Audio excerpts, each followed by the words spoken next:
Welcome back to another episode of Mafia Family Ties. With me this time around, I have Chris Collins. Thank you for joining today.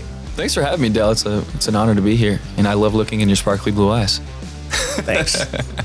It's an honor to have you. I've been looking forward to actually having you on this pretty much since the jump. So I'm glad we could finally, sync up here. Wow, thank you. Someone's thinking of me. Appreciate that. Yeah, one of the funniest dudes on the interweb. Wow, I appreciate that. Yeah. Shout out to Brother Bill, one of my inspirations. Yeah, he's another MFT alum, Brother Bill. So we had a good time. So you do have some big shoes to fill in that regard. But.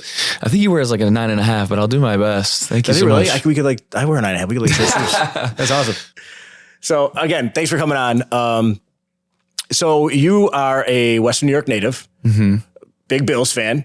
I'm picking up that at least from some of the few things you shared on social media. Inside baseball here. Yeah, right. So, but you've been in LA now for almost 10 years, if I remember correctly. So, LA's a pretty big sports town with its own scene. What's it like being a Buffalo fan in the midst of everything that LA has going on with its different sports teams and all the transplants I have to imagine and everything? Yeah, Buffalo is prevalent everywhere. So being a sports fan in LA, especially a Bills fan, is really fun because we find each other. And when you see someone wearing a Bills hat in the wild, you get to go Bills and it can like make your whole day. Like people aren't living and dying with the Rams or the Chargers like we are in Buffalo. So if I see someone with a Bills hat in the coffee shop, I get to go Bills from them. It just lights me up. It's like so electric to be like, oh my gosh, someone sees me, and you can even go into like, hey, where'd you go to high school? Oh, I went to so-and-so. Oh my gosh, my cousin.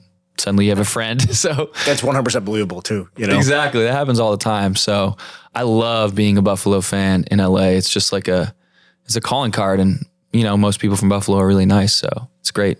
No, I love that. And it's funny how you say that because whenever I travel, when I'm out of town, if I see somebody with a Bills hat, I get so excited, like, oh my gosh, Bills. So I can't imagine like if that's like your normal, because if you take it for granted here in Buffalo, if I say go Bills to somebody, usually they just go, uh-huh. But when you're out of Buffalo and you say go Bills, it's an automatic, go Bills back. It's like that connection that you guys share. Exactly. And I have this thing where I wear Buffalo stuff pretty much every day, but I've started this weird collection of like strange Buffalo t-shirts. Like I have a Buffalo Blizzard staff polo I wear sometimes. And once in a while, someone will catch that and be like, are you from Buffalo? I haven't seen that logo in 15 years. That's fantastic. I love it. Yeah, stuff like that, or like a Bandits t-shirt, or like a weird one-off Sabres shirt. Those are my favorite things to get recognized in. But I will say I wear so much Buffalo stuff, and after a loss, I might get called out for this. I might not wear a Bills shirt. And my coffee shop barista was like, no Bills shirt today. Tough loss. I'm like, dude, I don't want to hear it. And then he's like, I didn't even catch the game. I'm just assuming they lost because it's Monday. You're not wearing a Bills thing. Exactly. I'm like, please don't call me out. It's 8 a.m. I'm not having a good time. Still living through it. Still going through all the cathartic, everything you have to go through after a loss. It's the worst. Exactly. It's the absolute worst. Do you ever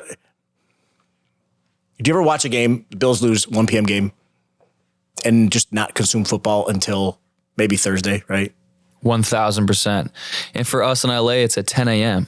So game's over at 1:30. You got all this football left, Sunday night, Monday night. I'm not even looking at my phone. I'm just like, I'm going to the beach. I'm logging out. That's one cool thing about LA. I was about to say, at least you have that. Yeah. The cool thing about LA is no one's living and dying with what you are with the Bills. So I can just put on a blank t-shirt and go hang out with my friends, and they'll know not to ask me about it. Just give him space. Just let him enjoy the waves. Exactly. Exactly. So, different parts of Bills fandom. One is that creeping sadness that follows us for a few days if we let it. What are some other aspects, good and bad, you think that will never change, no matter how good the team is, no matter how poorly they do? What are some things you just will never change? I think the camaraderie, we all just stick together, whether we're doing well, whether we're not doing well. Even in the drought, Bills fans always stick together. We found a way to have fun when we weren't good. So I feel like that's something we can always fall back on. But I think there's bright days ahead. I don't think we have to worry about that. I feel like the team's only getting better. That Buccaneers game, man, that was like bend, don't break. I didn't think we were going to win that game. Bending. Yeah. Don't break. Yeah, when McCole Hardman fumbled that punt, I was like just kind of looking at the scoreboard in a blank gaze. But it's like, oh, he still plays for the Chiefs. Yeah, he's a double agent. But I feel like something that will never change with Bills fans is we just have each other's backs. I don't think other fan bases are like that. I feel like, Rams fans, they don't talk to each other in public. Chargers fans, if there are any left, I don't know if they stick together like we do. So being a Bills fan's a privilege like that. Yeah, absolutely. I still struggle with, I was thinking about this the other day. I still, in my brain, automatically say San Diego Chargers. Like I'm still detoxing from that, I guess. But like, people like to hear that. People in LA like to hear San Diego Chargers. I know a lot of my friends who have moved up from San Diego to LA and they still root for the Chargers. And I'll say something like, do you resent the team for moving to LA? And they'll be like, no, I did the same thing. So I think the Chargers have like double their value in moving to LA. They see the football team, they're like, dude, same. Yeah. So it's a bummer because San Diego's a cool sports town, but that stuff's over my head. I think maybe they should get a hockey team or something. Yeah, why not? Sure. The NHL is always trying to put teams in warm climates, so maybe it's San Diego's turn. Just not the Sabres. It just absolutely. Even if we don't make the playoffs for another 15 years. Just don't leave. Please don't leave. They're going to make the playoffs this year, guys. What are we talking about? Yeah, absolutely. 100%. That's a good. Really sold that one, though. Yeah, this part's getting cut out. It's cool. All right. So switching gears a little bit. So you're into acting. What sparked your love of acting? Were you in like musicals growing up or different plays or what got you, how'd that bug bite you? Definitely. My mom, actually, credit to my mom, got me into acting when I was a kid. I was like in all the plays and musicals at my grade school, St. Greg's. And grade school is only a Buffalo term, by the way. Other people say, I don't know, middle school. We say grammar school here too. No one says that, I guess, outside of Buffalo, which is kind of funny. But I was always acting growing up. I did musicals at St. Joe's. I was even doing some community theater in Lockport growing up. And when I moved to California to work for the 49ers, I sort of had like this quarter life crisis. I was like, I really don't love what I'm doing. I just wanted to work for the Bills.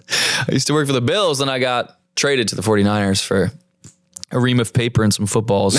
But no, I just ended up working there and I wasn't really happy. So I was trying to think, what did I really love to do growing up? Like, what was my dream? And I always wanted to be an actor. I always wanted to be in movies.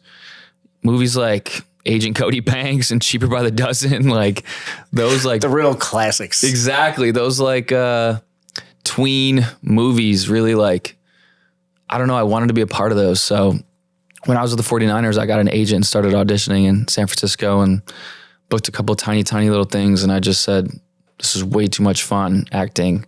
I'm just going to move down to LA and see how it goes. Love it. So real quick, I have to ask, primarily a football-based show, what were you doing with the 49ers? So I was a graphic designer. So when I graduated from Canisius College, I worked at the Bills as a graphic designer. And I was like 22. It was the Kyle Orton year. It was really fun. We went 9-7.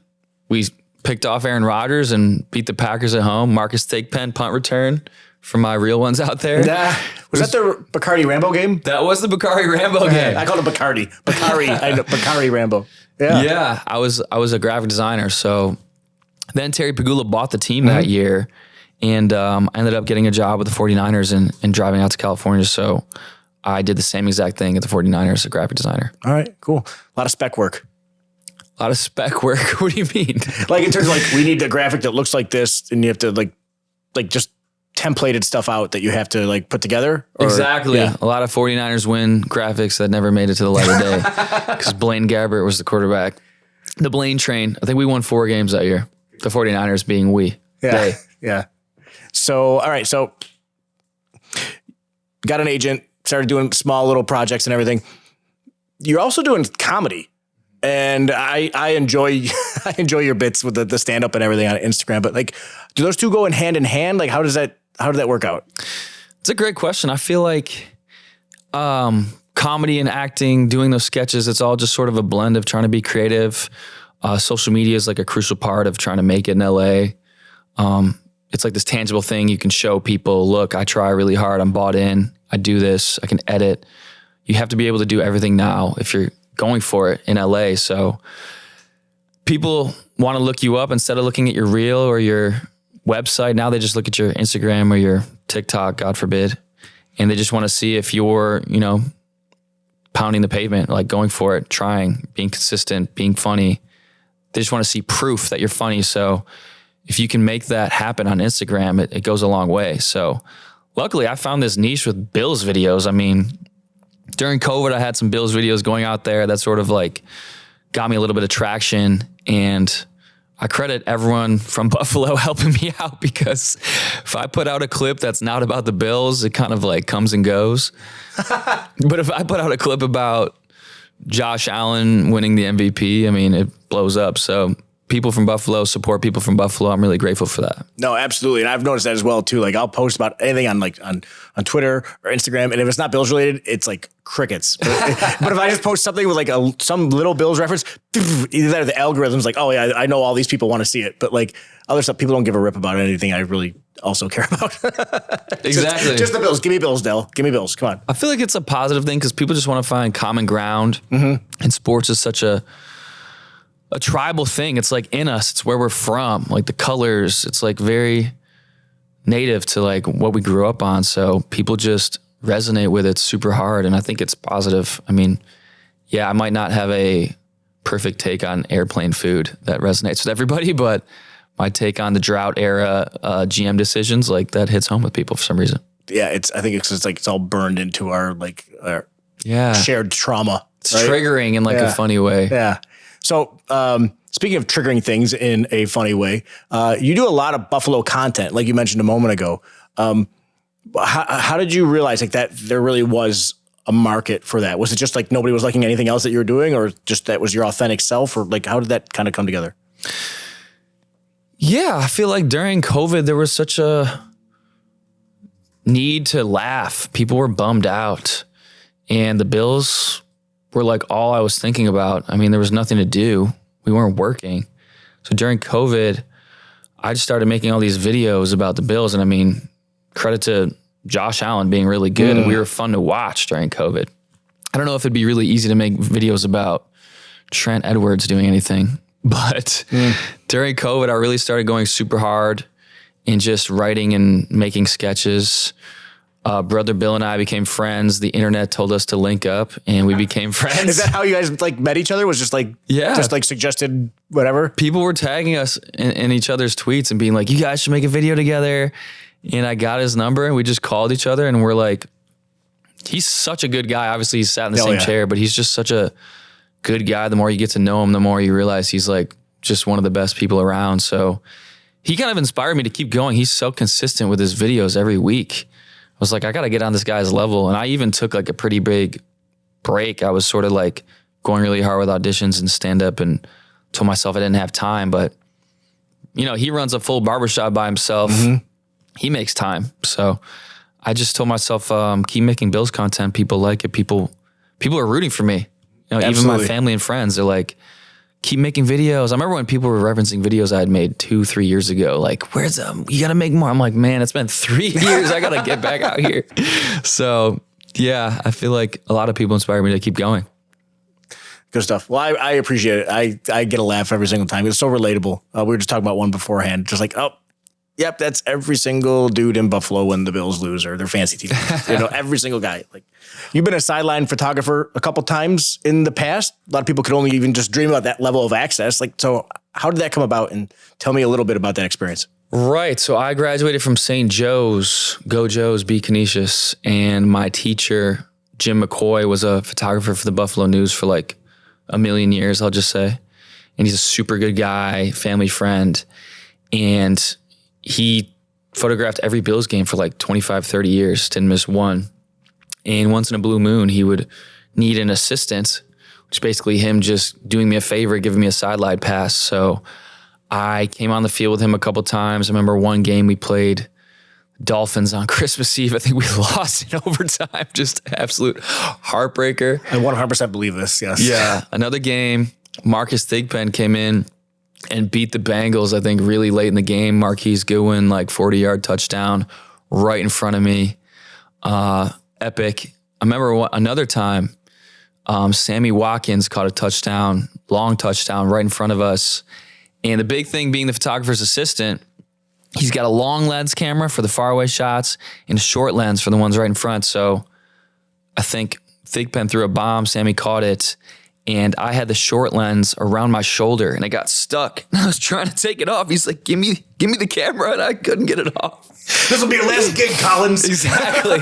And Sammy's in the stands right in front of us, and I'm like, I couldn't get it off. And lo and behold, we like missed the shot. And I felt so bad. I'm like, I'm going to get this guy in trouble. And he was like, it's okay. They'll score again. And to his credit, he totally let it go. And I was so embarrassed for like the rest of the day. I didn't put it on my shoulder. I just had it in my hand. But it's fun because you're sprinting up and down the sidelines, trying to predict what's going to happen. So as soon as they cross the 50, you sprint to the other end zone. And you know, the stadium now is so intimate. There's like 10 inches between the field and the crowd. So being in that sweet spot, it's electric. Like when they score, you can't hear yourself. Oh yeah. It's something I'll never forget. It was so cool. I never thought about that. Like the different lenses, and like you have to be like Johnny on this. I guess that's why they have an assistant. Exactly. Hopefully most of his assistants do better than you did in that moment. Yeah. Shout out to Jim McCoy. He was the man. It's funny because you have to back then you have to physically run the memory card into the locker room at halftime and like upload the pictures. And then I got a job at the 49ers. I was sitting up in the booth doing social media during the game, and someone would score a touchdown, rarely, and they'd take a picture and it would pop onto my laptop like immediately. It was so cool. Like it's Silicon Valley football. Obviously they have the highest tech, but yeah. Caveman football in Buffalo with you. Hey, I'd rather take touchdowns over technology. 100%. Yeah, no shade being thrown when I say that. So, all right, so let's get into your fandom, the Bills. What are some of your earliest memories in terms of, you know, the Bills and your connection with them? Some of my earliest memories were like just seeing the pain in my dad's face when we lost a big game. I remember one of my core memories was the Music City Miracle. I think I was like 7. I had no idea what was going on. I just know the Bills had a big game. We were all pumped. And at the end, everyone was just sad. I even remember my grandma was sad. It's like, if my grandma's sad, something's wrong. So that's one of my first memories. Core memories, going to the Monday night game, Tony Romo, 5 interceptions, Bills are up, 2 scores, 20 seconds left, lost the game. And it's Monday night in November, school night. I'm in high school, all my friends are there, my dad's there, and just like that walk to the car in the parking lot in the pitch black, it's like 20 degrees, silence, just pain. Yeah, I remember that game, being at that game, and it was, I think Perry Fuel called the wrong defense, made the wrong defensive call there, and which allowed them to end up losing the game. But the funny thing is, like a year later, you remember that because we got Monday Night Football so rarely. I think we got one the next year, but then it wasn't for like another 10 years that you got Monday Night Football. We lost to the Browns the next year. Yeah, Ryan yeah. Lindell. Thanks a lot, Ryan. Yeah. Still mad at you. Just kidding. It's okay. But I remember as time went on, you almost look at that game fondly, like, remember that Monday night game when we almost beat the Cowboys? That was awesome. Grasping is That's how dark it was in the years following. Like the next 10 years, it would be before they broke the playoff drought. That next 10 years, you actually started looking back at that game fondly. That was a Marshawn Lynch game. I feel like a Trent Edwards game. Like we had a squad of some sorts, just couldn't finish games. Yeah. I think we went 7-9. They had a hard time starting a lot of games too. Couldn't start them, couldn't finish them, but the middle was cool. They were, you had to be there. It was awesome. Did you have a favorite player when you were growing up? I really loved Eric Moulds.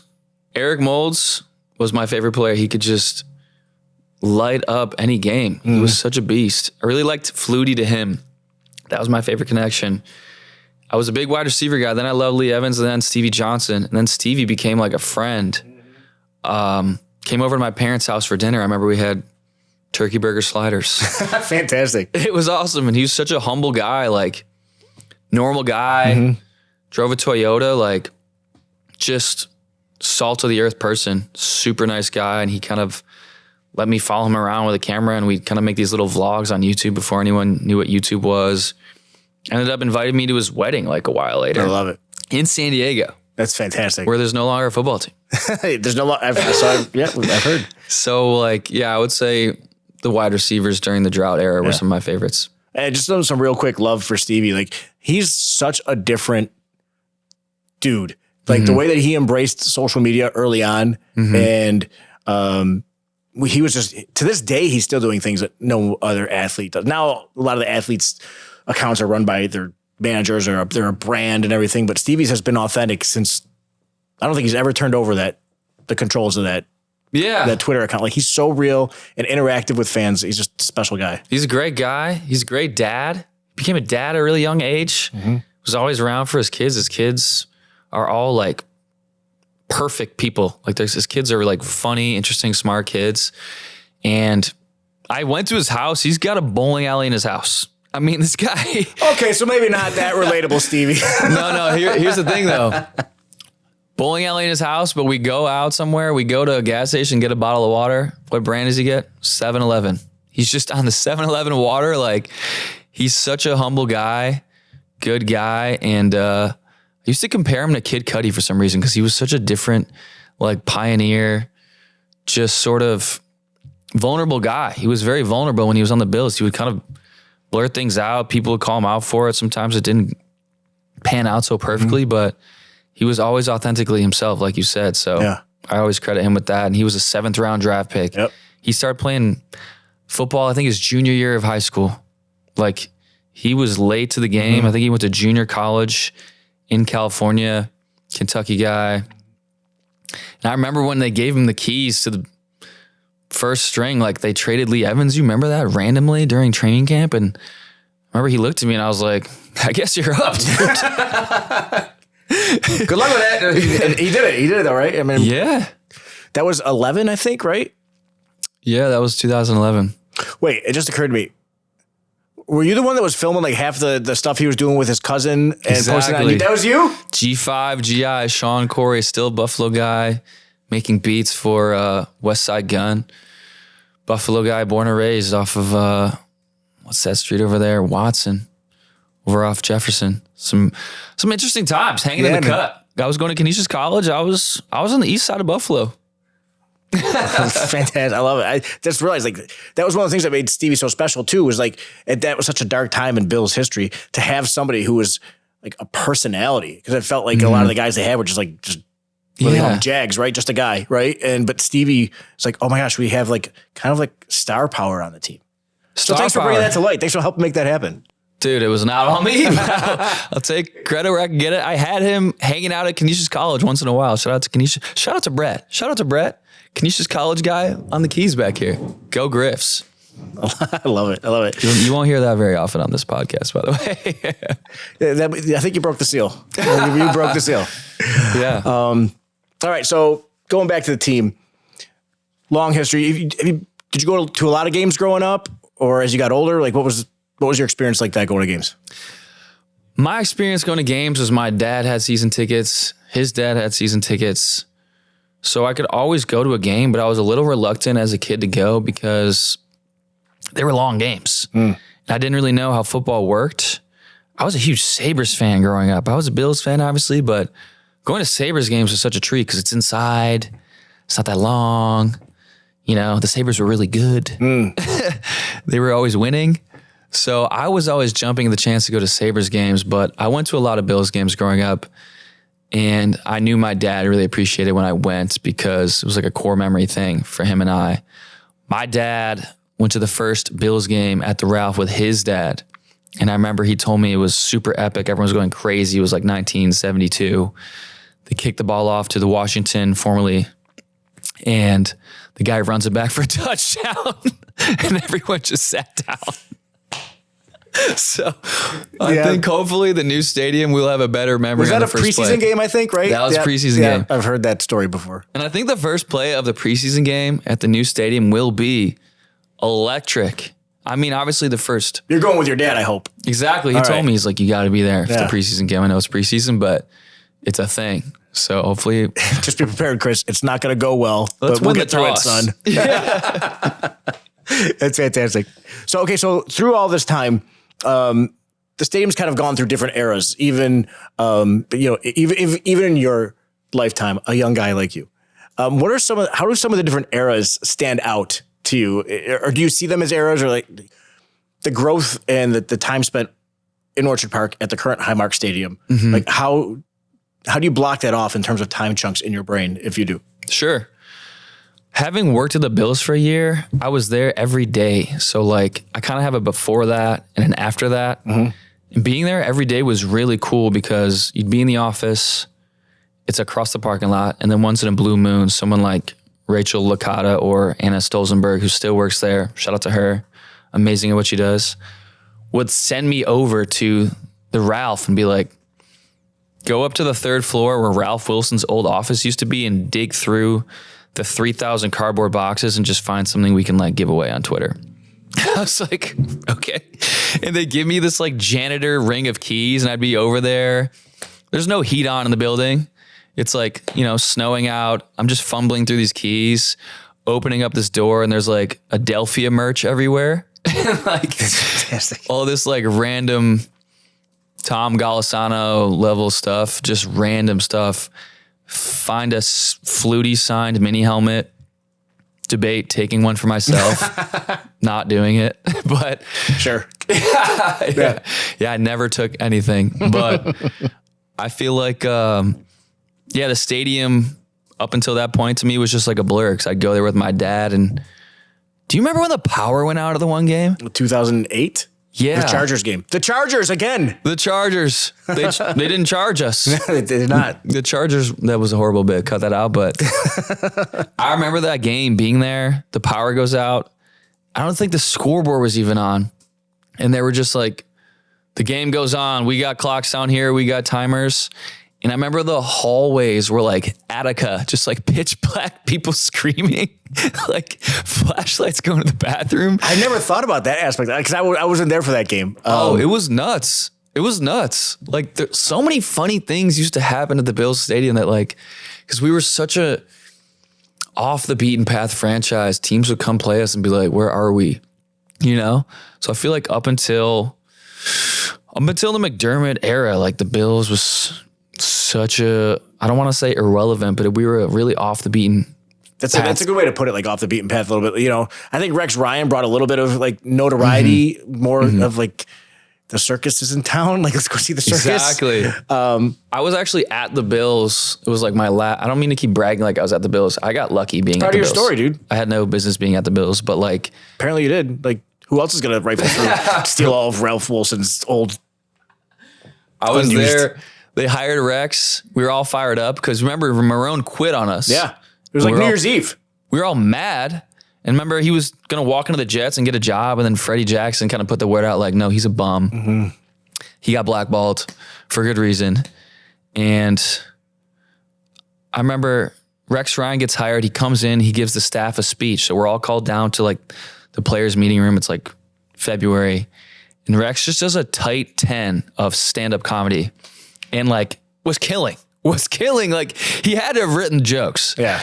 He was like, I'm really excited to be here. I just lost my last job. And a big reason is that this team right here, they smoked us. And playing to the crowd. Exactly. And everyone's laughing. He's like, you're going to see me wearing Bills gear 24/7. Number one, because I'm glad to be here. Number two, because I'm a cheap bastard and they gave it to me for free. Like people are rolling. And they're like, this guy rocks. Yeah. And then we went 8-8 and then we went 7-9 and that was kind of it. Is he what inspired you to like leave the 49ers a year later and to go on? Rex Ryan was my inspiration for comedy. And he's a good guy. He just wanted people to like him. I think his dad was such a tough guy on players and he was like, I'm going to be a player's coach.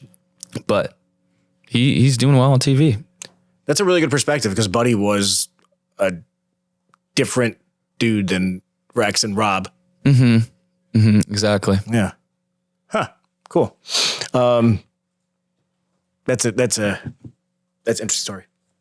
I never thought about that. How I remember when Rex did the press conference when he got hired. Like every Bills fan was like, I have always loved Rex Ryan. I have never made fun of his feet or anything about him or feet in general. Like he had us all ready to like run through every brick wall we could find. He had the Jets one game away from the Super Bowl. Remember they beat the Patriots. The Jets were like frisky with Mark Sanchez, and he made that happen. And he also had a twinkle in his eye like you. We love that. Hopefully that's where it stops with me and Rex. But he drove around with that truck with the Bills decal on it. It was wrapped, and then he got fired. Like the next day, they saw him drive around. There's no wrap on the truck. Oh my God! I think he had a Bills tattoo too. Yeah, it was his wife, right? And she was in Jets colors, and he had it colored to like Bills colors. He bought in. You gotta give him that. He's a different cat. I do respect that. Mm-hmm. All right, so new stadium's opening up next year. Mm-hmm. If you could change one thing about this new stadium from where they're coming from, besides all the obvious things we know they're changing, like if you can change one thing, what is it? One thing you're going to add to the stadium experience? Winning percentage. Fair enough. I mean, me too, dude. Yeah, 100%. I don't know if I have a good answer for that. I go to SoFi Stadium in LA a lot, and it's not because you're a closet Rams fan. Because I'm a closeted Rams fan. Yeah, I figure. Yeah. Which means I'm closeted and I'm a Rams fan. No, I can't say that. But no, I feel like it's not an intimate stadium. Like there's good views from everywhere, but it's too big. And something I think is going to be good about the new stadium is like there won't be a bad seat in the house. Yeah. The Ralph's a great stadium, but it's so wide. It's so old school. I think the new technology, the new physics, you're going to feel even closer to the field. So I think that's going to be a cool thing about it. Hopefully they don't price people out, but I just hope it stays rowdy. I hope it's like the same type of vibe because like people in the 300s at the Bills games now, people give them some flack, but they're the ones banging the chairs on third down. They're the ones who make it a tough place to play. So I just hope our new stadium's also a tough place to play. I don't want it to be some corporate event like SoFi Stadium. I want it to be a place people circle on their calendar. Like, oh, we got to go check that out. That's going to be a rowdy time. Yeah, I think it will be. And I think that's a valid concern just based on all the different things that have been talked about for the past couple of years, but you can't take Buffalo out of people. I mean, I don't care where you are in the corporate structure or how much, where you are in, how well off you are, or you live in Western New York, you're going to those games, that's all checked at the door. You're crazy the minute you walk in the door there, Exactly. And people are mad that it's not a dome, but I've come around on that. I will say Josh Allen plays so well in domes, but there's no advantage for players. I mean, there's no advantage for teams coming here if we have a dome. Mm-hmm. Did I say that right? There's no disadvantage for teams coming here if we have a dome. If we have snow on the field that we're used to playing in, that the Bills are used to playing in, we have that leg up on other teams. If we go play in a dome, we're good at that too.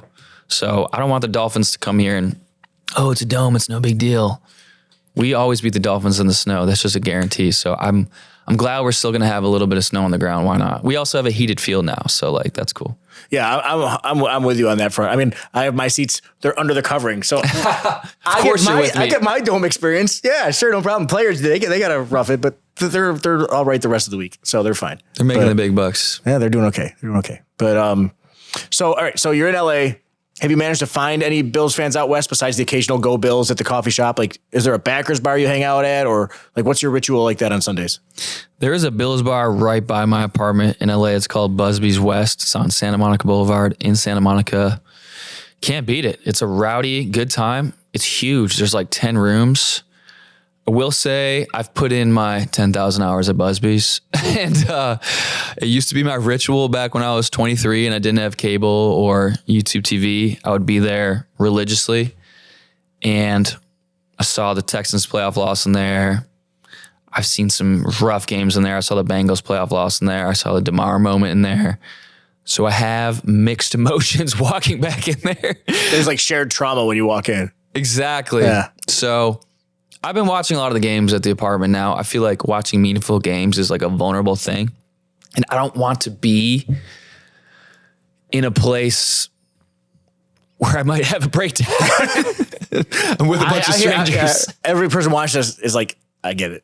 Exactly. Exactly. I can't risk being around some, oh yeah, they let in some Patriots fans. It's just mingle with them. Like, I'm going to strangle this guy if Dre Meg beats us. If I hear one more repressed R, I'm going to lose my mind. Exactly. So Busby's, I highly recommend going to it. It's a great spot. But my ritual is now just watching at home and kind of like, clenching my fists and screaming in a pillow. Nah, I get it. It's because you're getting old like me. That's what it is. That's right, Del. I'm getting old just like you. You don't look a day over 40, but yeah. Well, like I said, you go on. Drop the skincare routine in the comments, please.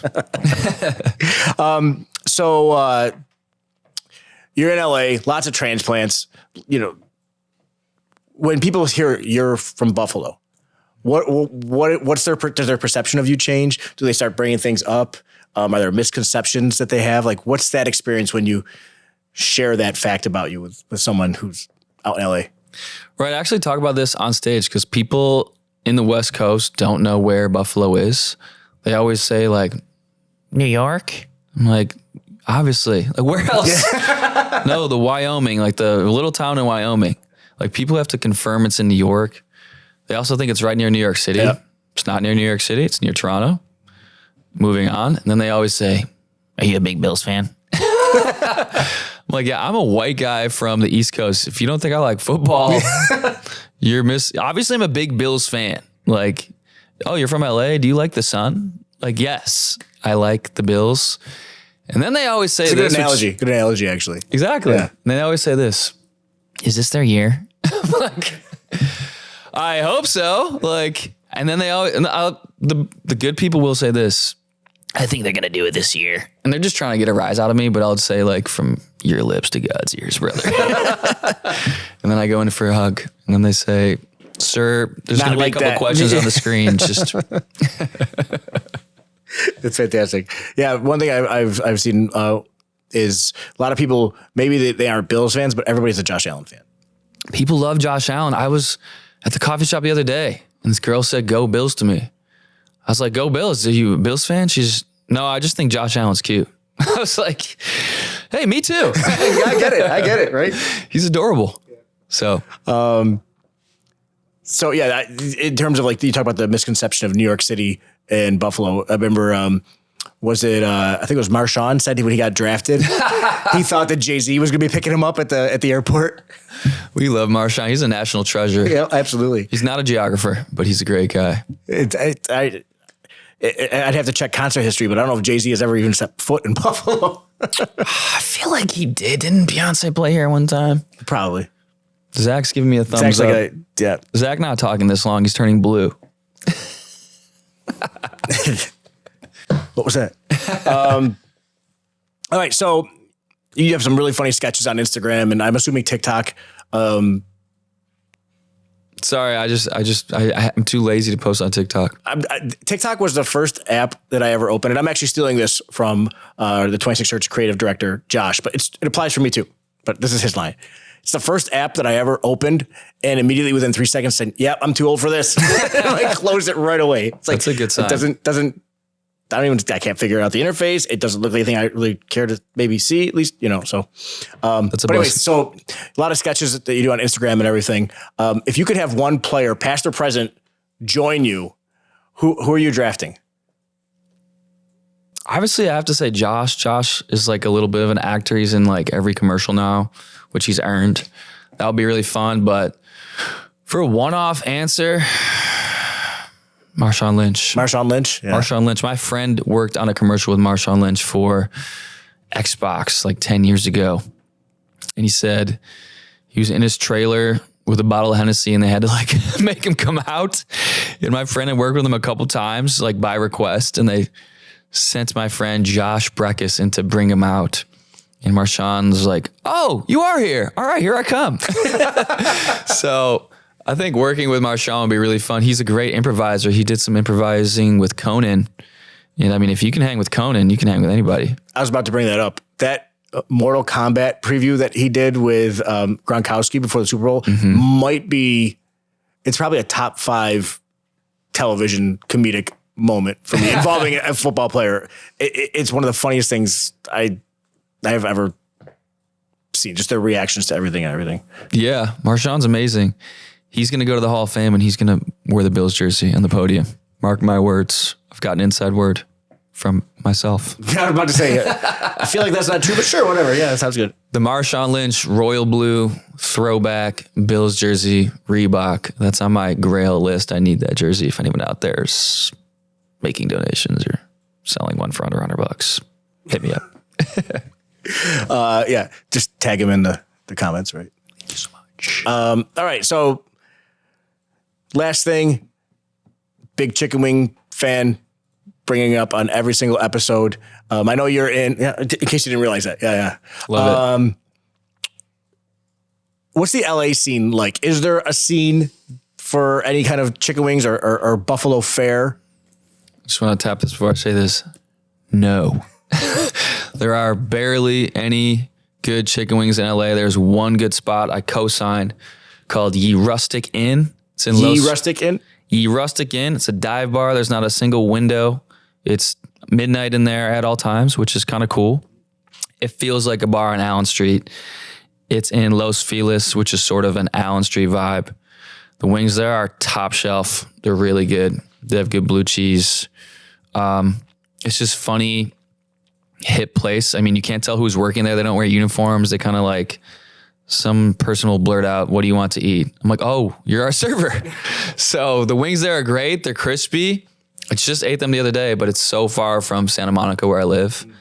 That's about it though.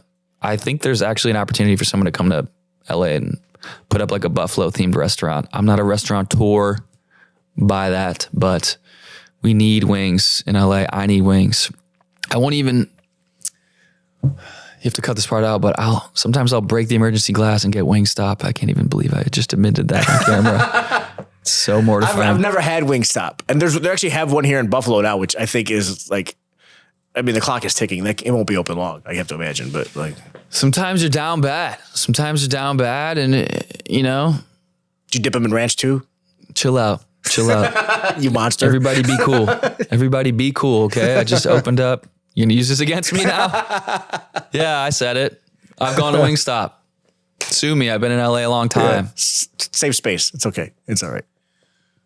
We're absolutely not cutting that though. That is 100% saying it. That's gonna be the first reel we release. Oh my gosh. So all right. So you got a favorite flavor when you're at Wingstop? What the heck, dude? This is messed up, dude. Let's. Here, I'll say when this. you're in Western New York, what's your favorite place to go for wings? Obviously, Bar Bill is great. I'm a big fan of Bar Bill. They put one by my parents' house out in Clarence. That changed my life. I remember I saw that tweet that they're opening one on Main Street at the old Red Mill Inn where Zach was banned from. And it was big news in my family. And I'm a big fan of that. Back in high school, I was messing with Duff's though. I like Duff's. The t-shirts from Duff's are cool. What's a one-off spot that I'm going to gatekeep? I don't really have one of those. I would say I thought I was cool for going to Elmo's back in the day before they updated the bathrooms. I actually, rare story. That's how hipster you're gonna be about it. Like when I was a kid, we had to like do our business in nasty bathrooms. Like you guys have this palaces now. I think God, what was his name? Khalil Mack used to go to Elmo's and like co-signed to Elmo's. And rare name drop, but I would say like 8 or 9 years ago, my best friend Bill Quick was a trainer for the Bills. He said, "Let's meet at Elmo's," and he brought Matt Milano. And we were at Elmo's with Matt Milano. Very cool. And I remember someone in the crummy bathroom said scraped "shady" in big letters on the stall. And Milano got a huge kick out of that. He was like, "This place is cool. I like it here." And then he didn't speak at all the rest of the time too, right? Yeah. He honestly is an open book behind closed doors. He's a super nice guy. I think he just stays away from the media because he knows better. Smart dude. Yeah. All right. Most wings you've ever eaten or seen eaten, or both? I used to go to the Chicken Wing Festival back in the day when it was on the field. It's back.